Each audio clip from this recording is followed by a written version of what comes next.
Hey everybody, this is Gary Fong, and I'm back to do the fifth, I think, installment of the CIA document. In between the last time that I came in this time, the mysterious page 25 was released by the Monroe Institute. And just to give a little tiny bit of a background on the CIA document, it was released in, I believe, 1984, and then it was declassified in 2005 or 2015. And in the declassification, there was a missing page 25. And people were just like going, oh my gosh, what is it? And what is it that they're trying to hide? Well, I actually have the true page 25. I've verified that it is real. It came from the Monroe Institute, the people that were the subject of this pitch letter from Lieutenant McDowell to the United States Army for weaponizing psychic ability. And they came out with a real page 25. So I'm really excited to present it to you right now, and I'm also going to read it to you, and I'm also going to tell you what it is that they were so afraid about us actually discovering. So before I do that, at the end of the fourth installment of my coverage of the CIA document, I got up to time and space considerations as was described by the document, but they actually got it wrong.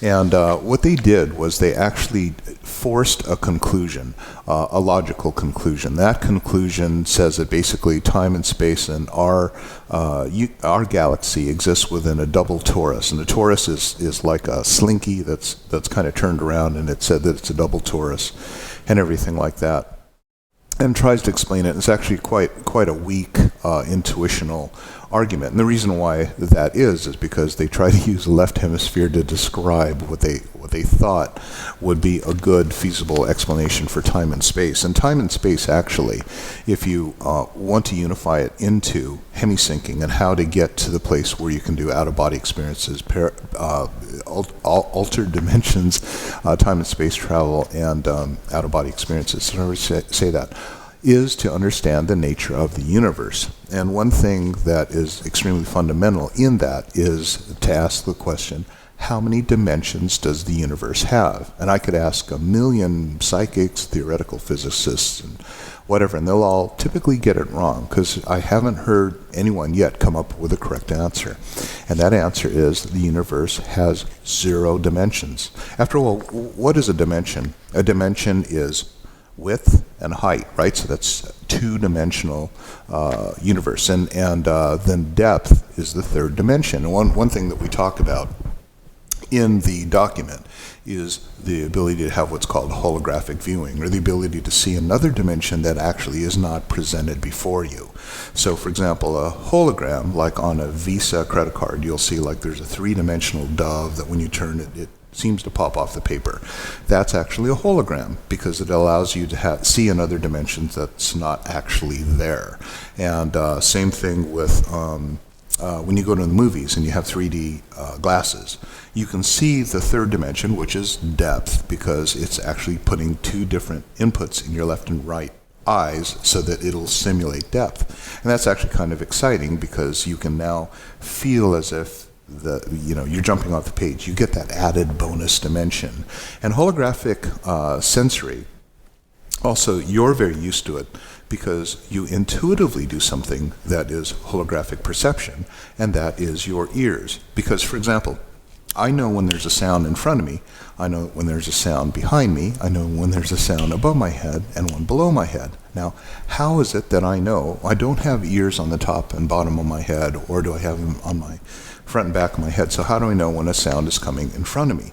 And the way that you know is because of equalization. Your ear has all these folds in all these different directions. When you look at it, sound coming in from the bottom reflects off a different flap of skin before it goes into your ear.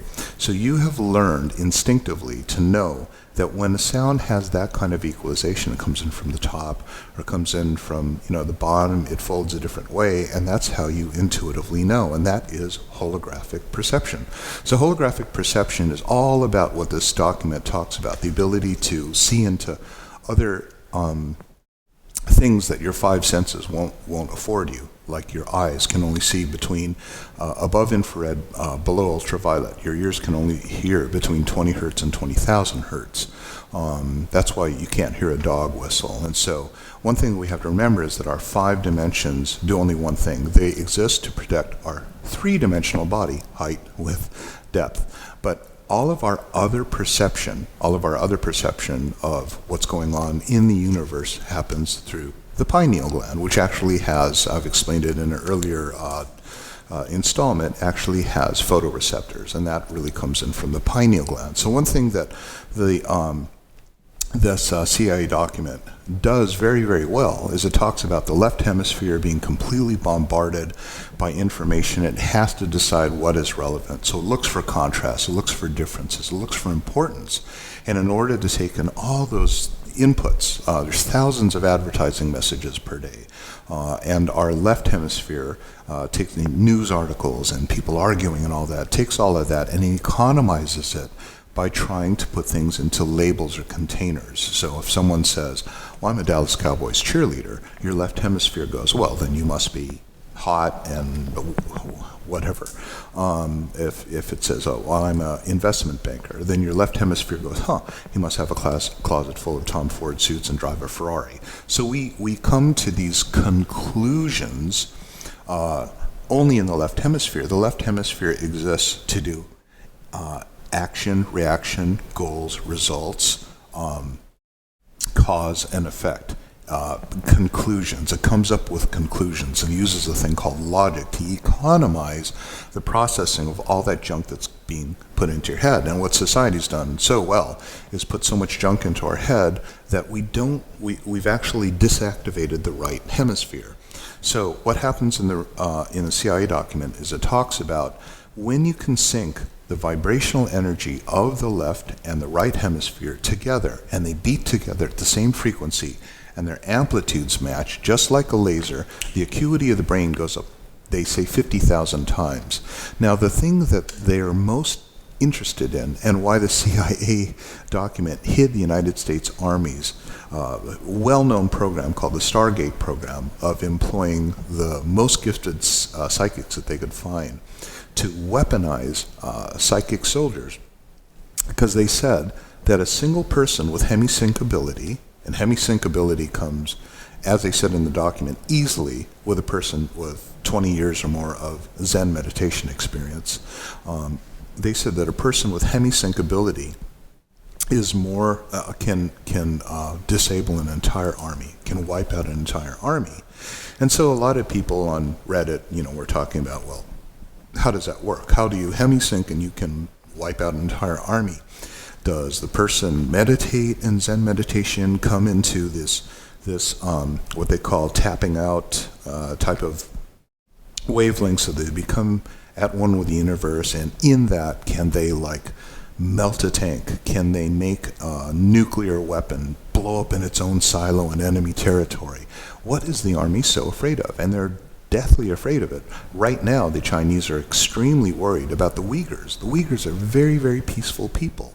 They're just generationally, they're locksmiths, they're little Western China, kind of bordering Afghanistan. They're Muslim by nature, by culture and religion.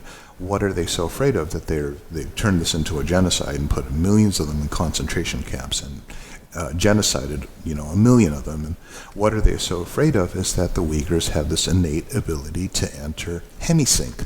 But what the CIA document did wrong is they called hemi-sync simply the syncing of the left and right hemisphere. And they said the way you can do that is through hypnosis. You bore the left hemisphere so that it just kind of dozes off, and the right hemisphere, the creative one, the intuitive portion of the mind that has limitless intuitive ability, can then awaken. And then when it puts the two of them together, then it says this is where you have the power. One thing that they didn't talk about at all in the document is the pineal gland.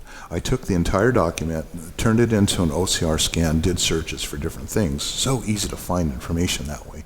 Did a search for pineal gland. It's nowhere in there, but it is referred to in page 25. So this is the thing that they're worried about. They're worried about you understanding the power of the pineal gland. The pineal gland is this tiny almond-sized little kind of part of the brain that exists between the two hemispheres and is known by mystics as the third eye or the mind's eye.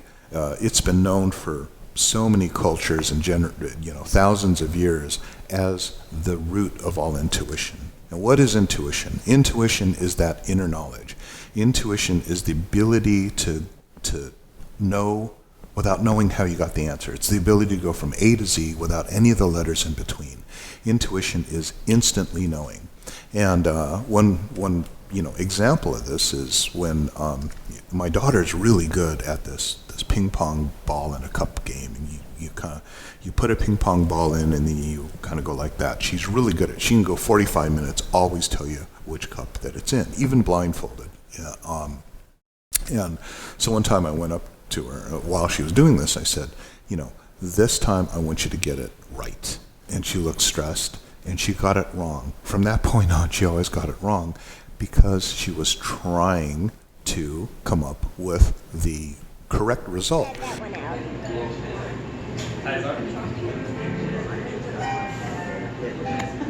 Nope. Were you trying hard? It's that one. Were you trying hard? Yeah. When you do that, you actually put what's called expectation energy onto it, which then activates the left hemisphere. When you activate the left hemisphere, then it tries to logically come up with the correct answer, and that's where you then block off intuition. So that intuition is where everything happens. That happens in the pineal gland. The pineal gland doesn't get its massive activation until the left and right hemisphere go into hemi-sync, and that's what the document does not talk about.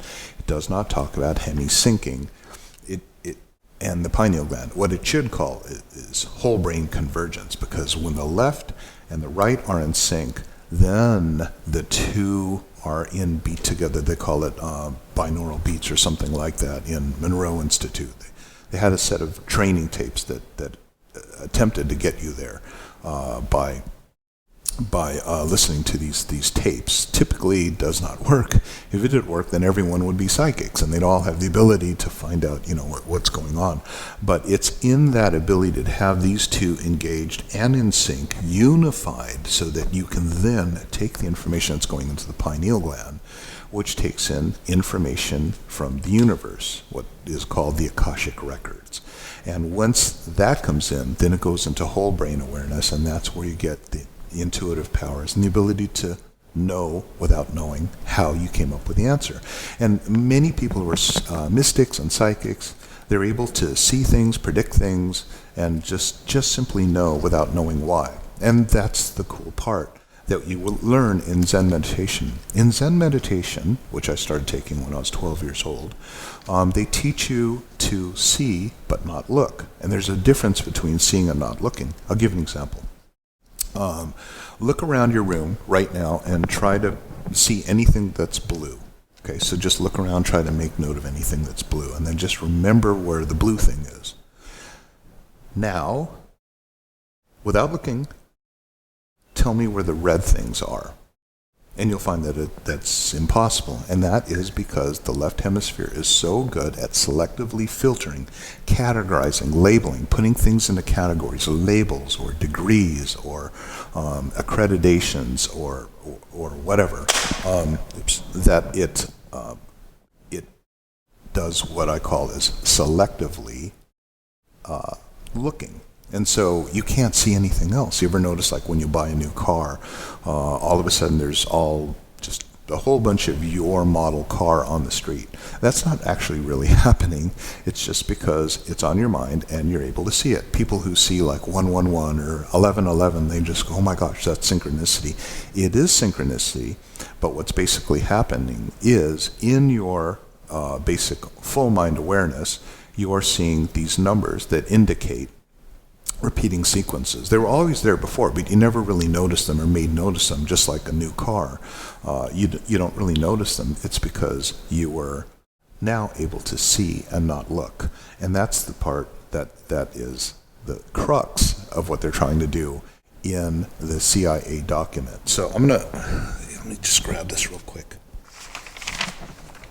I'm going to go into page 24. I'm going to read you page I'm sorry, page 25. I'm going to read you page 25 because this is the thing that mentions the pineal gland and the whole awareness. I'm not going to read the whole thing, but I will put this up, right next to this, and I'll scroll next to me talking about it.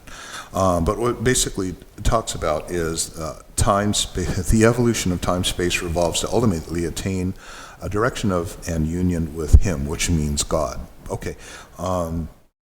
And it talks about the description of the Holy Spirit, the torus of creation, which is, again, that double toroidal shape that they tried to use, force a conclusion, to describe what is time and space. Completely wrong, because, again, the universe has no dimensions. Okay, so no length, no width. Anything that happens in it is just a disturbance in the void. Again, the universe is a complete void. So like a number, a fraction with a denominator of 0, the numerator on top, the denominator of 0, becomes both infinite, but there's a quality of nothing in that because it has a 0 in the bottom. And that's basically the quality of the universe. Einstein knew it. He talked about time and space dilation and everything, and the theory of relativity being that, the faster you go towards the speed of light, the more you are compressed in the direction that you're going, and the more toward infinity that your mass goes, which is why they say you can't go faster than the speed of light. That's actually not true. You can go instantly faster anywhere in the universe because the universe does not have length or width. It literally is all simultaneous. And so our perception of what we say is forward or backwards, in front of us, behind us, or at great distances, that awareness is available to all because it all happens simultaneously. The thing is our perception of the future is based on measurement of now to another event. That's man-made. You can't tell a deer, like, on the 30th, your mortgage is going to be due. That doesn't happen anywhere else in nature except for man defines, before and after, or time and space. That's all man. It actually doesn't exist, not in the universe, and that's addressed here in page 25. So we'll go left brain limitations, paragraph 35. 20th century physics would seem to be revisiting insights belonging to mankind as far as written records can take us. The only difference is that 20th century physics is using a left brain, linear, quantitative style of reasoning to approach the same knowledge which the mystics of old apparently acquired, here's the pineal gland, in a holistic, intuitional right brain style. That's the intuition talking. So what it's basically talking about is that the left brain is the one that measures. It does cause and effect, action and reaction. And the father of modern physics was Isaac Newton. Interesting thing about that guy. He's sitting underneath an apple tree. An apple falls on his head. And most of us go, stupid apple, why'd that happen to me? But Newton was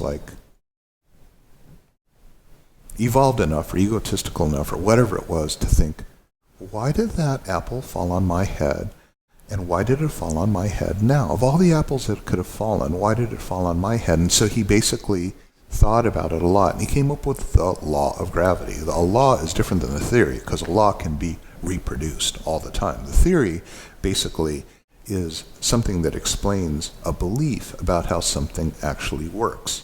And belief is really an interesting word too. So when you say that you believe something, you have a theory about it. You don't actually know. When you say, I believe that masks work, you don't really actually know.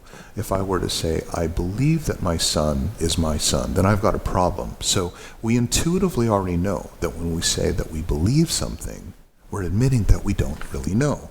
And so what happens here is when he talks about left brain linear quantitative style of reasoning, it was actually Isaac Newton who invented modern physics. He says force equals mass times acceleration. He was able to come up with everything because he could observe it either with his eyes or measuring instruments, and that's what we're saying right now.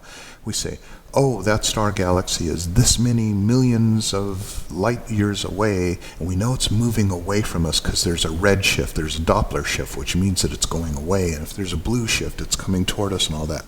That's all only things that we can see with measuring instruments. The true nature of the universe is all instantaneous, and it's all in one place, and that's a place that we call, the mystics call, the Akashic Records. I'll get to that in a second.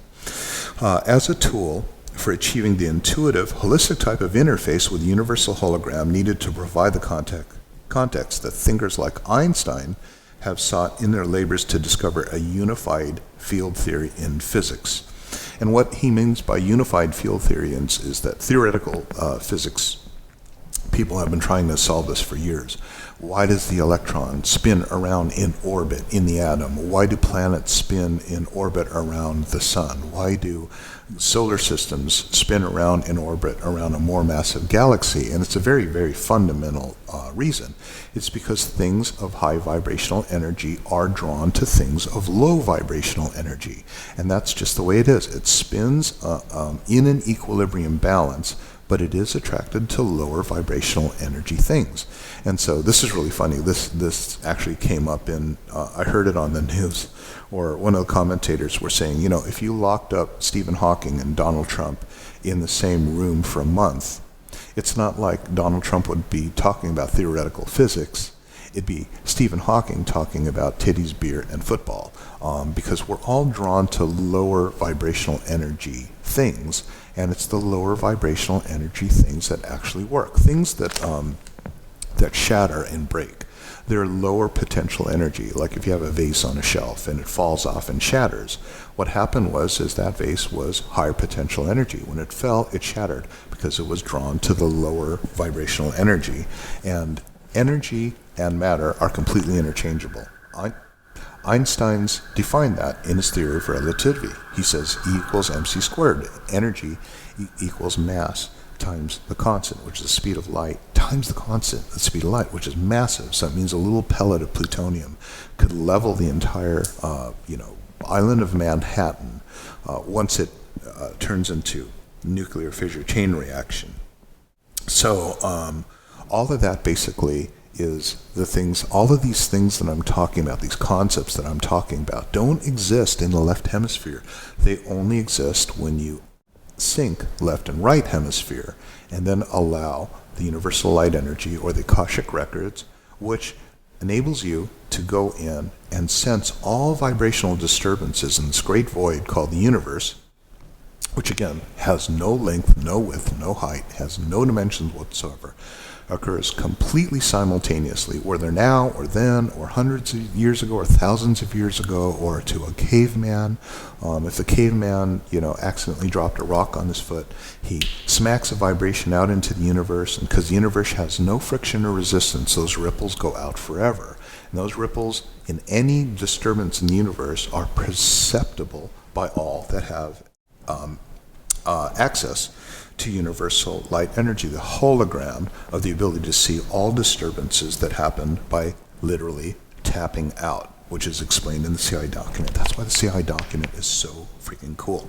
Okay, so he says, for persons in our profession whose concerns revolve around strategic issues, he's basically a soldier, tactical questions, and matters of managerial form and system, access to a new world.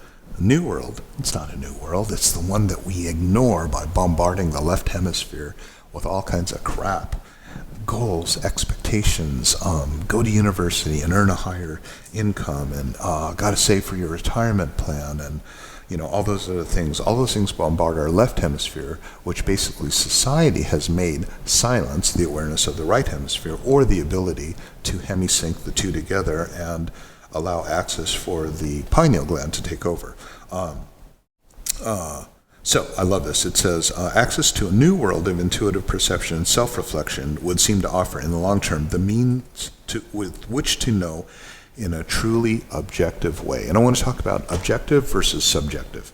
Okay, so objective means that it's black or it's white. Okay, subjective is like, do I look fat in these jeans? Well, that's subject to opinion. Is that a good movie or a bad movie? That's all subject to opinion. Okay, so subject means I believe. That's left hemisphere. I believe that these vaccines will help quash oh crap, not the Delta variant anymore. Okay, oh shit, now it's the Omicron, or it's going to be the Zulu variant, or whatever. It's like, we'll get it. We'll just keep vaccinating until forever. Those of us who are able to sense the Akashic records will then know what the absolute truth is. You don't have to explain it. You don't have to, you just simply will then know it. It's like the intuitive ability is such a remarkable ability, because you know without knowing. And that's really the goal of Zen meditation, is to see without looking. Okay.